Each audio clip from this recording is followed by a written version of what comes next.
Warm out today. Warm yesterday. Even warmer today.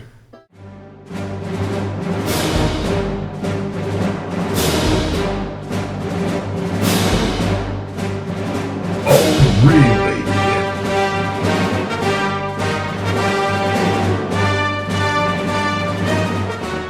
Good morning and welcome to The Factor. It's July 7th.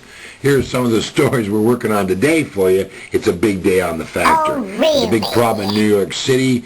There's a plot to blow up the tunnels. The FBI disputes that fact. Our buddy Kim in North Korea continues to get pressure from all over the world. We'll cover that on many different angles. The Mexican vote for president seems finished.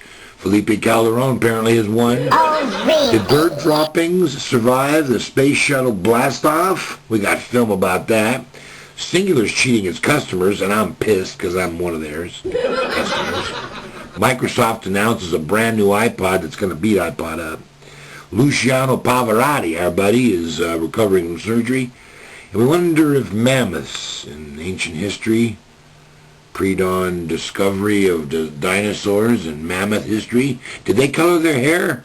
Oh, I'm sure only their really? hairdresser knows for sure. This and probably more on today's Factor. Dateline Washington, authorities have disputed planning by foreign terrorists for an attack on a New York City tunnel, and two law enforcement officials on Friday said. This morning, the FBI agents monitoring internet chat rooms used by extremists learned in recent months that a plot to strike and blow up the city's economy by destroying vital transportation networks. The city says there's no problem, the FBI says there's no problem, but people are looking into the deal, and today the Holland Tunnel was closed. Oh, really? Anything else happens in New York City, we'll let you know. We're going to be doing live reports from there later this month. Dateline Seoul, Korea, and Pangangyun, North Korea, and Tokyo, Japan, Beijing, China. Things are happening over in Asia, obviously. Kim continues to rattle his sabers and pound his fists on the ground. Give me more respect. I want more respect. In South Korea, the North Korea envoy said on Friday that it condemned Japan's imposition of economic penalties in response to North Korea's missile tests. You remember the Long Tong Wong missile that could hit Hawaii, which people say was the intention of North Korea's test, only fell into the Sea of Japan about 80 miles short of Japan, and only about 5,000 miles short of everything else they were aiming at. The warning came as South Korea's defense minister said Pangangyun would have another long-range missile test whenever it wanted to, and U.S. envoy in the United States and China have agreed to work together to restore calm in the region. Problem continues. The missiles go up. Everybody's against Little Kim. Little Kim keeps going on. We like Little Kim. He's just rattling. He's just making noise. He just wants his fair share of the world press. And here on The Factor, we'll continue to give it to Dateline Mexico City. Conservative candidate Felipe Calderon was leading the official vote count by razor's edge yesterday. Oh, But the really? leftist rival said he would not accept the results and will take his demands to court. The Mexican Supreme Court is famous for its hanging chads. Andres Manuel López Obrador said he refuses to be robbed of his victory and argued that his supporters gathered and recorded them in Mexico City and that stirring fears that mobilization will happen and massive protests will naturally lead to violence. The Liberal Party is claiming victory. The Conservative Party is claiming victory. We find now that Singular has been cheating us bad and we knew it. Dateline Seattle, Singular Wireless promised to provide uninterrupted service to AT&T Wireless customers when it acquired that company in 2004. But instead it's been nickel and diming them to death. A lawsuit which alleges a breach of contract and violations of consumer protection laws seeks class action status for more than 20 million former AT&T customers. If you have AT&T and now you're Singular, you're left out in the cold. They've been jacking you around for months.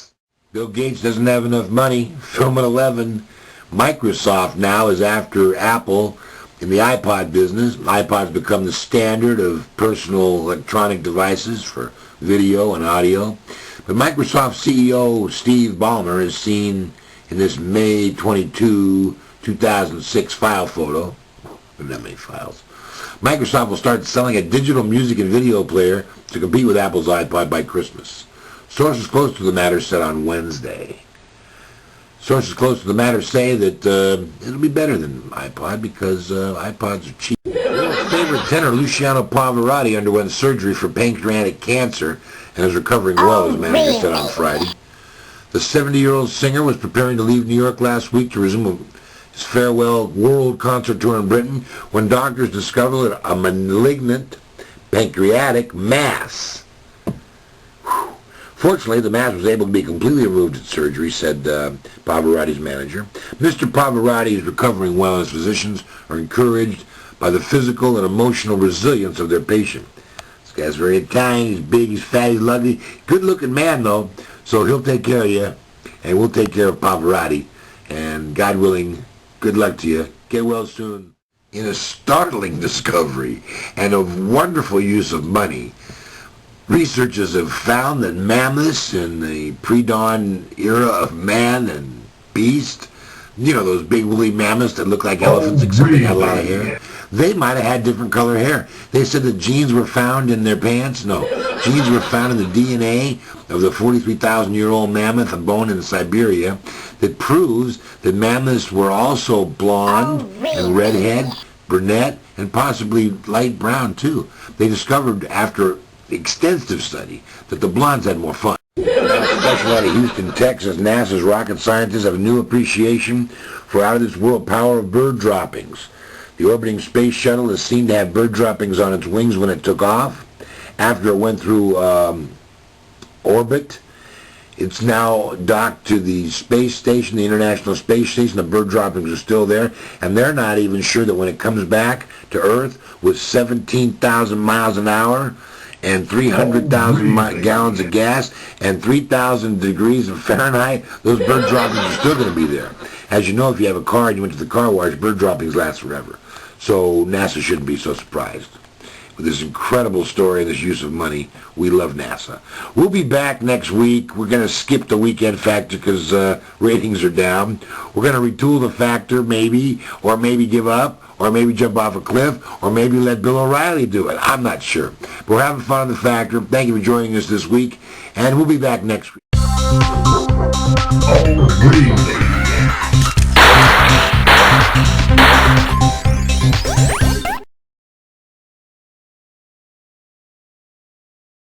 Bastard! Who the hell do you think you are?